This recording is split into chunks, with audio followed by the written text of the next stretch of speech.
हाग्रामानि फाफ्लियाव होनानै बियो प्रमद बर'खौ थेव गावगोन प्रमदनि फाफ्लियाव होनानै बियो हाग्रामाखौ थेव गावगोन आरो हिमन्तआ दफदफनि खालामनानै बाहाय रायजो सासन खालामनोसो नागिरदों बिजेपिनि आमोलाव बिटिआर जोनोम होनाया मा जाखो बेयो मोनसे खान्थाल फिथाइ कंग्रेसनि मानगोनां गर्जन मोसाहारि बिथांनि मोनसे बेरफ्रुसार बिबुंथि जाय बिबुंथिया साननो गोनां जानानै फैदों दिनैनि समाव बिथाङा खायसे बाथ्रा बुंनाय बे भिडिअखौ आबुङै दसे उनाव होनो थांगासिनो दङ जोबोद गोनांथि बिथाङा माखासे बेरफ्रुसार बिबुंथि होनायखौ नोंथांमोननि गेजेराव नुनो थांगासिनो बा होनो थांगासिनो दङ दा बाथ्राया जाहैबाय बिथाङा बुंदों बे खेबाव उफाय गैया डक्टर हिमन्त बिश्व शर्माया जे जाउनाव बेखौ नोजोर होनानै बिथाङा 2025नि जे बिटिसि इलेक्शन बेवहाय प्रमद बर' आरो हाग्रामा महिलारि बिथां सारमोनखौ गोरोब होनानै माने अमा हालौनायाव सैमा गाग्लिनाय स्टाइलै जेरैबायदि प्रमद बर' आरो हाग्रामा महिलारि बिथां सारमोनखौ बाहायनानै ना जेरै अमा हालौनायाव सैमाया गाग्लिनाय मोनसे जोंनि बर'फोरनि खुगा खुगा गोसारनाय जे सल'बाथाफोर दङ जों खोनानो मोनो दासिमबो दा नैबे बाथ्रा हिसाबै बिथाङा लांदों दा नैबे बाथ्रा हिसाबै जितु राजखान्थिगिरिफ्रासो राजखान्थिनि जे प्लान एन्ड पलिसिखौ मोनथियो हिसाबै नैबे बाथ्रायाबो दिनैनि समाव साननो गोनां जानानै फैदों दा बेबो सासे मैखोम दैदेनगिरि हिसाबै कंग्रेसनि बिथाङाबो माखासे प्लान एन्ड पलिसि दङ बिथांमोनाबो मोनथिगौ राजखान्थिया मा जानो थांगासिनो दङ एक्सुअलि जोंथ' लुबैयो सरासनस्रा सुबुं हिसाबै दैदेनगिरिफोरखौ बर'जों बर' खौसेथि जानायखौ नाथाय गोजौआव मा जानानै दङ मा बिथिङै लांनो नाजागासिनो दङ नैबेखौबो नोजोर होनांगौ जायो बेनिखायनो साफ्रोम व्यक्तिनि दैदेनगिरिफोरनि खुगानिफ्राय जे ओंखारनाय बाथ्रा बेखौबो जोङो सालिजारि नायबिजिरनांगौ जायो जाउनावहाय नैबे जे बिथांनि गर्जन मोसाहारि सारनि जे बाथ्रा बुंथिनाय बेबो दायो गोबां सुबुंफोरनि गोसोआव नांदों आरो बे बाथ्राखौ लानानैनो गोबां सावरायसोनाय सानलायनायखौबो जों नुनो मोनदों जे मोनसे पइन्ट बिथाङा ओरैबायदि बुंखाबाय जे बिटिआरआवहाय जे बिटिसिआव जे इलेक्शन जानो थांनाय बेवहाय बिपिएफ आरो इउपिपिएलखौ जे अमा हालौहोनाय बायदि खालामनानै बेवहाय सैमाया गाव मुं लाफैनाय नै बेबायदि खालामनो थांगासिनो दङ बे बाथ्राखौ बिथाङा स्पष्ट फोरमायथिनानै होदों नाथाय रायजो राजा नोंथांमोना मा सानो बेनि सायाव कमेन्ट खालाम मोजाङै नायग्रोजोब भिडिअखौ बेनि उनाव नोंथांमोना सालिजारि खालामनानै कमेन्ट बक्सनि गेजेरजों नोंथांमोननि मोन्दांथि बायदियै कमेन्ट खालामहर नो डाउट नैबे भिडिअनि गेजेरजों रावखौबो हेंथा दुखु होनायनि नङा नोंथांमोननि गेजेराव जे बाथ्राखौ फोरमायथिबाय बेखौ नोंथांमोना नायबिजिरनानै फोरमायहरनो हागोन अब्ला नायलांदो भिडिअखौ आबुङै बर'नि बुंनाय बाथ्राया मालाबाबो सैथो नङा बाथ्राया रायजोफोर खोनासं एबाराव ओरैबायदि बिपद जाबाय हिमन्त बिश्व शर्माया आफार आसामाव उजनि अखमत गौरब गगৈ और बादल बेलेग खथाय नाय 10टानिफ्राय 15टा गौरब गगैया आफार आसामाव हारसिङैनो एमएलए लाबोगोन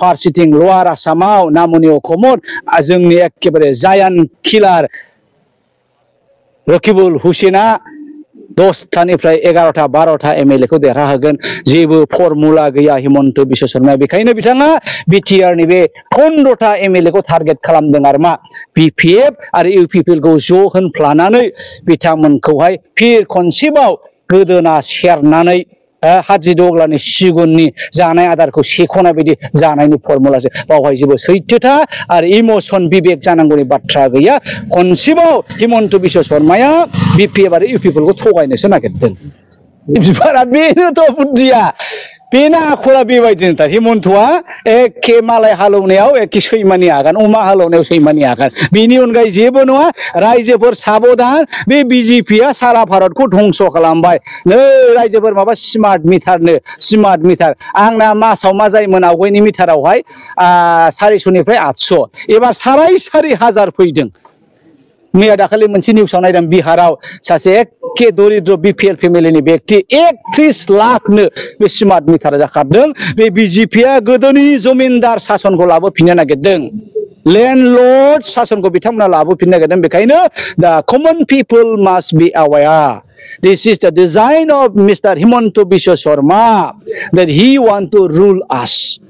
जोंनि फाफ्लियाव गाखोनानै जोंनि फाफ्लियाव होनानै सोरखौबा गावनोसो टारगेट लादों हाग्रामानि फाफ्लियाव होनानै बियो प्रमद बर'खौ थेव गावगोन प्रमदनि फाफ्लियाव होनानै बियो हाग्रामाखौ थेव गावगोन आरो हिमन्तआ दफदफनि खालामनानै बाहाय रायजो सासन खालामनोसो नागिरदों नाथाय कंग्रेसआ मालाबाबो बिदि नङा कंग्रेसआ गासैबो जनगोष्ठीखौ मदद होग्रा कंग्रेसनि आमोलाव हेतेश्वर शइकियानि आमोलाव जोङो बिएसि जोनोम होदों तरुण गगैनि आमोलाव तरुण गगैया होनदों बिथाङा बिटिसिखौ जोनोम होदों।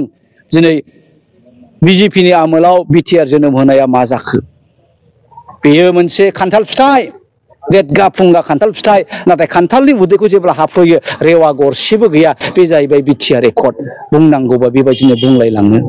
रुपस्रिनि नाम सोलायनाया बियो प्रमदनि आइडिया नङा। रूपश्रीनि नाम सोलायनाया दिपेननि आइडिया नङा।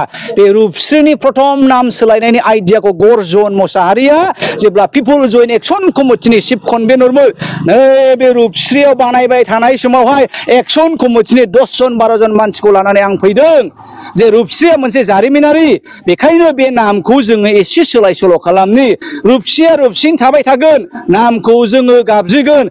आङो आंनि माबायावबो फेसबुकाव हगारना होदों जे जोङो 1 number choice 2 number choice. 1 number चइसआ जाहैबाय गुरुदेव कालीचरण ब्रह्म रूपश्री एयारपर्ट आरो 2 नाम्बार चइसआ जाहैबाय जोहोलाव नीलेश्वर ब्रह्म रूपश्री एयारपर्ट। कारण जोहोलाव नीलेश्वर ब्रह्मनि नामाव गोबां जेबायदि माबा अनुष्ठानफोर गैया। आं बेखायनो बेखौ बोलो होदोंमोन। दा बेखायनो बेयो प्रमदनि आइडिया मालाबाबो नङा। जाय हक बिथाङा जे रूपश्रीनि खोथाखौ बुंदों बेनि सिगां बिथाङा बै एनडिएफबिफोरनि जेलाव जोबजानायनि खोथाखौसो बुंनांगौमोन। कारण बिथाङाबो आन्दोलनकारि। बे रूपश्रीनि खोथा बुंनायनि सिगां बिथाङा मा बुंनांगौमोन जे बिथांनि बै बिटिआर रेकर्डनि दफाफोरा मानो इमप्लिमेन्ट जायाखै, गामिया मानो दाबोनो हाबाखै, नैबे खोथाखौसो बुंनांगौमोन। दा बिथाङा बेफोर खोथाखौ बुङामायानो मालाय आसमल मावखोन्दा आद्रा खामानिखौसो हिन्दी जे इंलिस जाया मबाइलाव नायला बोदलाबायना बुंबाय। बेफोरनो जाहैबाय बेसेबां लासिं सिं। गोबां बुङोब्ला बेनो दा गावजों गाव बुसिलायनायसो जायो। खिन्थु आङो सानदोंमोन जयन्त बिथाङा एखे स्रा स्रा बे बाथ्राफोरखौ बुंनांगौमोन। खारन जोङो आन्दोलनकारि। बिथांनि सायाव गोबां आसा दंमोन। आसा खालामनानै बर' रायजो राजाफ्रा बिथांनो भट होनानै देरहाहोदों। नाथाय बर'नि जानानै बिथाङा फंसेबो बाथ्राखौनो माथो बुंदिया। खोब दुखुनांथाव आरो लाजिनांथाव।